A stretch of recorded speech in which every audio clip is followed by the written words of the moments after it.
travail.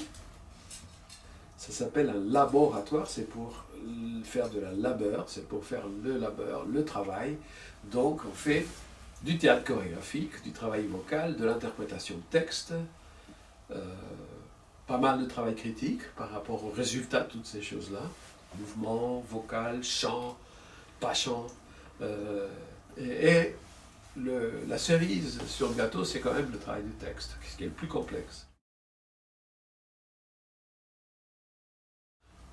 Non, surtout le mot comédien, que j'ai toujours trouvé bizarre en français, parce que c'est pourquoi la comédie tragédien. Je préfère le mot performeur pour l'instant. Il est très à la mode, mais je préfère ça. Ou acteur. Je dirais, il faut être performeur, c'est-à-dire il faut vouloir se mettre en fiction. Un laboratoire, je dirais, c'est un travail psychologique très fort.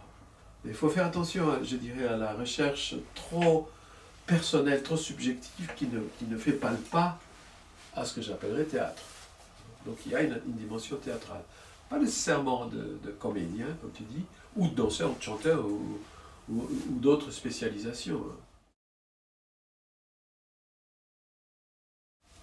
Si t'en as, amène-les. Bien sûr. Bon, on est tous un peu plus danseurs, ou un peu plus chanteurs, ou un peu plus cirque, ou un peu plus bouilleux, pulcinella. Trouver, c'est le plus important. Trouve ta place. Si tu ne trouves pas ta place, c'est que tu ne sais pas où tu es, et que tu ne sais pas comment t'insérer, et tu ne sais pas à quel niveau rentrer, etc.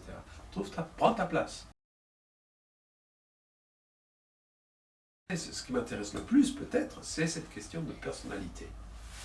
C'est-à-dire de ce qui sonne à travers toi, le personnel, ce qui sort de toi, comment tu te présentes, comment tu te mets en question, que ce soit intéressant, que ce soit riche, non seulement dans ce que tu es, mais dans ce que tu n'es pas, et comment tu relativises les deux, et comment tu montes une performance à travers cette relativisation de la personnalité. Avec le risque, avec beaucoup de risques. Est-ce que c'est utile? Moi je pense que si, bien sûr, à tout niveau.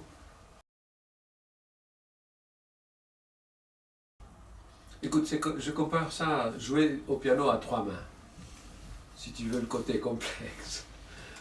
Parce que c'est un travail qui est basé, comme le jouer au piano d'ailleurs. C'est quoi tu joues au piano? C'est arriver à dissocier 2 mains. Et non seulement 2 mains, mais les doigts des mains. Et donc ça s'entraîne. C'est pas physique chez nous, c'est surtout poétique. C'est-à-dire, qu'est-ce que c'est que la poésie si c'est pas une dissociation de choses pour les réassocier ensemble? Et donc, c'est adulte, c'est pas nécessairement complexe, c'est culturellement adulte. C'est poétique, il y a beaucoup de psychologie. Psychologie au sens métaphorique, au sens analytique, au sens mythologique, je dirais. Le pont entre mythologie et psychologie. Et donc, il y a un côté très avancé au travail, techniquement dans le sens poétique. Mais ça, je trouve souvent qu'un comédien, pour le coup, qui a été très entraîné dans certaines façons de faire, après, qu'est-ce qu'il a du mal à disassocier, même à comprendre ce que c'est que la poétique d'un langage. Ah, c'est la notion d'expérimentation qui m'intéresse. Le laboratoire, disons, la tradition d'un laboratoire, c'est de l'expérimentation. Et donc, c'est un laboratoire expérimental. C'est dans la ligne de ce qu'on appelle théâtre expérimental. Et le grand monsieur du laboratoire, ça a été M. Grotowski. Il a appelé son lieu de travail un laboratoire, et le travail lui-même, le travail de laboratoire. C'est-à-dire, ce n'est pas un travail qui cherche la représentation, le spectacle, c'est un travail qui cherche à approfondir, je dirais, les outils, les thèmes, la façon même de faire du théâtre, de risquer à ce niveau-là. Voilà. Pourquoi magie? Parce que le théâtre est le dépositaire du passé, du présent et du futur de la magie. Il s'agit de réhabiliter la notion même de magie. C'est compliqué, mais c'est l'arrière-fond culturel du laboratoire. C'est une réhabilitation de la magie, non pas nécessairement dans l'illusionnisme, c'est-à-dire la magie illusionniste, mais dans le travail d'émotion, dans le travail d'interprétation, dans le travail de texte. Les dimensions qu'on veut aborder, disons-les, sont des dimensions magiques. Et donc dépositaire du passé, ça veut dire revoir un peu ce que c'était que la magie, et où elle est partie, et comment elle a été arrêtée au XXe siècle pratiquement, et comment aujourd'hui il y a des gens, des philosophes, amis à moi d'ailleurs, certains, qui veulent une réhabilitation de la magie. Ça a été une époque de réduction épouvantable, ils disent. Et donc, et moi je dis, le théâtre, finalement, c'est le dépositaire de tout ça. C'est là où on expérimente, je dirais, surtout la dimension émotionnelle, je dirais, de la magie. Bon, ça c'est un grand thème de mon travail, ça a toujours été ma spécialité, je dirais, surtout gréco-latine, méditerranéenne. Je dirais que pour moi, le théâtre aspire à une dimension narrative mythologique. Compliqué.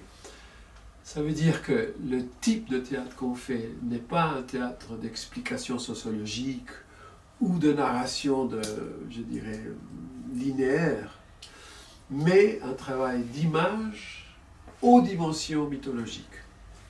Qu'on traite ou pas des thèmes mythologiques, c'est une autre affaire.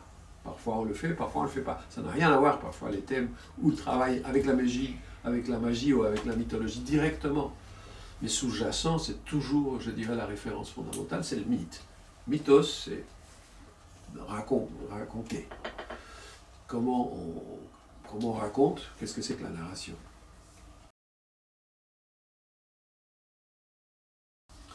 Un partenariat, c'est-à-dire chacun d'entre vous a quand même un passé.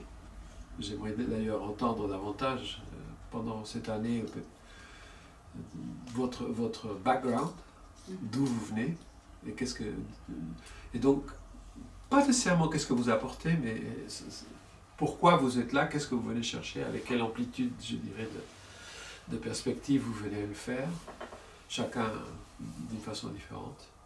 Et donc j'attends un partenariat de recherche, de risque, et j'espère de performance. Pas nécessairement grand résultat artistique, quoique, pourquoi pas, un bon solo ou un bon travail à plusieurs, ça pourrait être intéressant. Mais je ne veux pas le forcer sur le laboratoire. Le laboratoire n'est pas fait uniquement pour sortir avec une performance. C'est fait pour expérimenter, et monter la sauce jusqu'à peut-être dire « Ok, ça, je le fais en public ».